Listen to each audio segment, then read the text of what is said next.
Hey everyone, it's Samantha. Welcome back to my channel and welcome to the annual video that goes into every single book I read the previous year. I ended up reading 54 books after I set my goal for 50 on Goodreads, so that means that I surpassed my goal.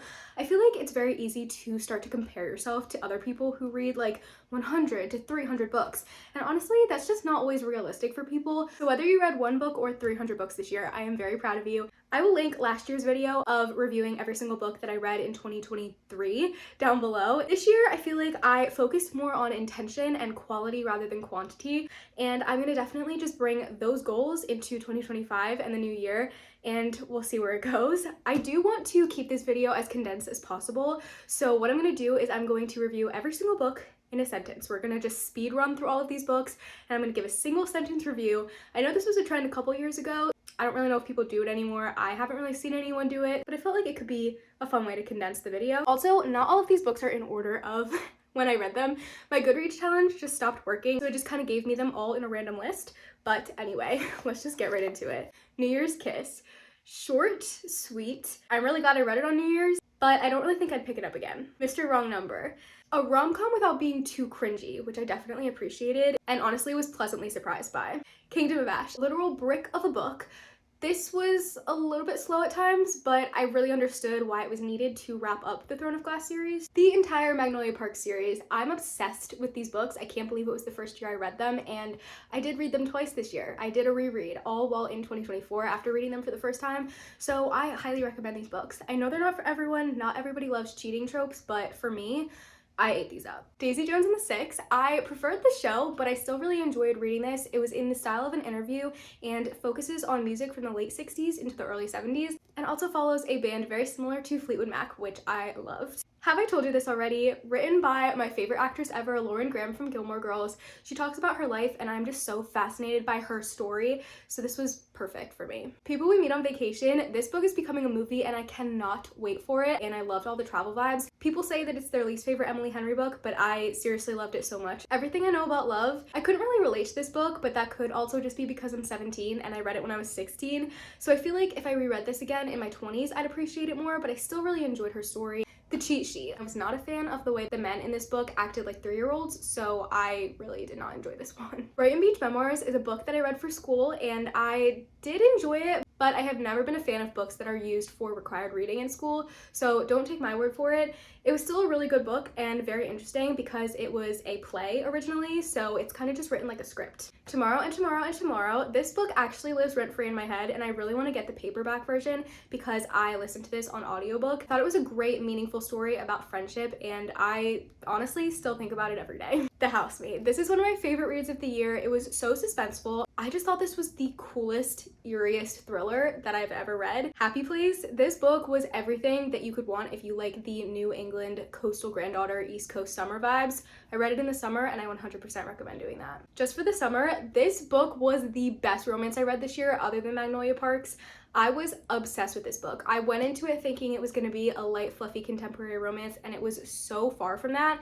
It was so meaningful, so deep. The Secret Recipe for Moving On. I actually DNF'd this book a couple years ago and then picked this back up in 2024. I was pleasantly surprised by this book, and even though it followed a high school student, I was really weirdly reminded of my middle school experience. Powerless. If you like The Hunger Games, Throne of Glass, Red Queen, any of those books, I highly recommend it. They didn't kiss during the entire book, so keep that in mind if you're going into it, especially if you are reading it for the romance, but all that did was really just make me want to read the next one. I was not really bothered by that. Family of Liars was a reread that I did this year, and I love this book so much. If you like Lana Del Rey, summer, kind of eerie mystery vibes, I really recommend it. One Day in December, I went into it expecting it to be a Christmas book, and it was so far from that. It takes place in London, one of my favorite cities, even though I've never been there, and I was just obsessed with this book from start to finish. Book lovers, I love Emily Henry. I did not love this book. This book was so boring to me, and I really wish I didn't read it. I'm really glad that I didn't get the physical copy and just read it as an ebook. The Dead Romantics felt like a carbon copy of Book Lovers, and I did not like that book either. The paranormal ghost romance was so not believable for me, but that could also just be because I just don't like that kind of romance. Palm Lake, one of my favorite books I read this year. I actually listened to it in audiobook form where Meryl Streep narrated the book, which just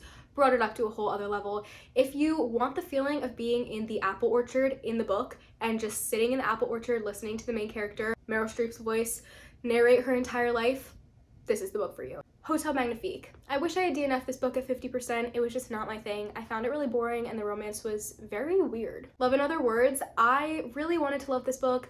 At around the 50% mark, I just started losing hope because I loved the first half. Second half, it all just went downhill. I hated that third act breakup. It felt so not believable for either of the characters. I just did not like that book.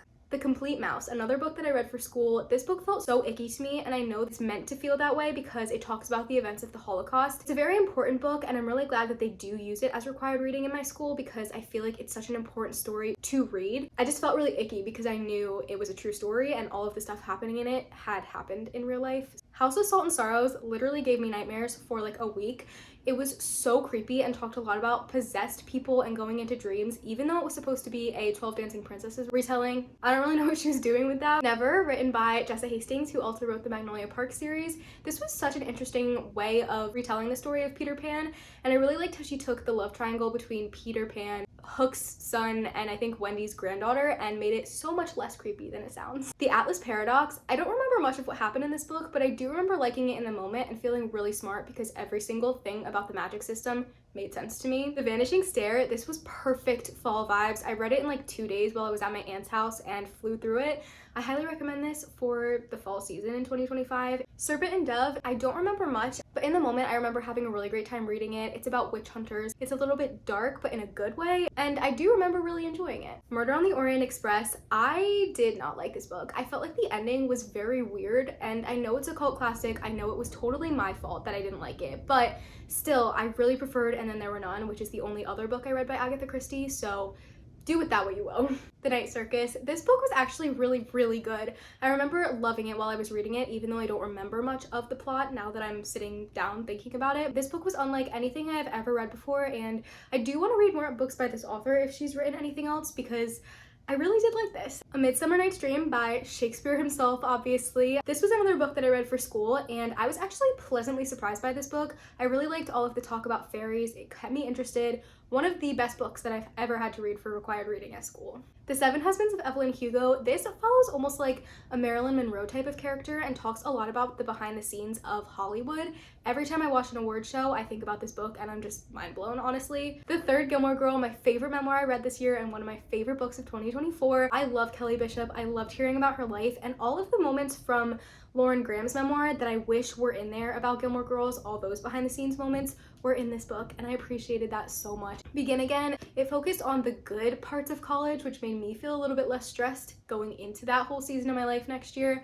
I really liked this book, and it talked a lot about food. I loved the food descriptions in this book. All About Love, New Visions. I did not like this book. It felt so preachy of what her views on love were, and it didn't really feel like open to interpretation in the way I feel a memoir about love should be. I just felt like it was repetitive the entire book, and after page 50, I was ready to be done with it. I read as an ebook the brand new memoir by Ina Garten called Be Ready When the Luck Happens. This book was so good. She talked so much about Paris, traveling, behind the scenes of her cooking show, and I was just so fascinated by her life. Half a Soul. This book was giving Tamar Akhtar, Tamar Bridgerton in a YA novel with like soldiers. This was so good. And I actually got this for free since it was slightly damaged at the bookstore. Literally so good. I highly recommend. The Grandest Game. This is part of the continuation series to the Inheritance Games by Jennifer Lynn Barnes. I enjoyed this book. I think I enjoyed it more as I was reading than I do like looking back on it now. I felt like I missed some of the original characters, even though this book was very interesting and gave an almost Knives Out Clue type of feel. A Curse for True Love. This book was really good. Honestly, I feel like I didn't love it as much as the other ones in this series, but that could also just be because I don't love the last book in a series. This wrapped everything up really nicely, and I remember reading it on vacation in Florida during spring break, and I flew through it. I got to read it on vacation, which is not something I always get to say since I feel like we're always very go, go, go. All In and Bad Blood are the last two books in the Natural series by Jennifer Lynn Barnes, who also wrote the Inheritance Games series, and I really enjoyed these books. I think I enjoyed All In more just because it felt a little bit more interesting to me, took place at a casino in Las Vegas, was more of a murder mystery, but I still did really enjoy Bad Blood. I just feel like this one focused more on Cassie, one of the main characters, and her mom's journey, which I wasn't as interested in, but I recommend the entire series. It focuses on teenagers in the FBI. I read the ebook for Lauren Graham's other memoir, Talking as Fast as I Can. This one had a little bit more Gilmore Girls moments and behind the scenes than her other memoir. Have I told you this already? I still felt like it was missing a little bit of that Gilmore Girls stuff, which is why I appreciated Kelly Bishop's memoir so much. The Otherworld by Abby Emmons. This was really different compared to her other romances. It kind of took a little journey into a historical romance. It takes place in the 90s and has to do with a lighthouse and a love triangle involving two brothers. And then finally, I read The Do-Over on Valentine's Day, I'm pretty sure. This is a YA romance Groundhog Day story that takes place on Valentine's Day, and I highly recommend it for Valentine's Day, which, if you can believe it, is actually coming up very soon, so maybe pick this up in February. I feel like I just ran through those books so quickly. If you want to talk about any of these books in even more detail, leave a comment down below. I would love to start a conversation with you about books. Hopefully you enjoyed this video and got a book recommendation out of it. Don't forget to subscribe and give this video a thumbs up if you enjoyed it. Thank you guys so much for watching. I hope you have an incredible start to your 2025, and I will see you in the next one.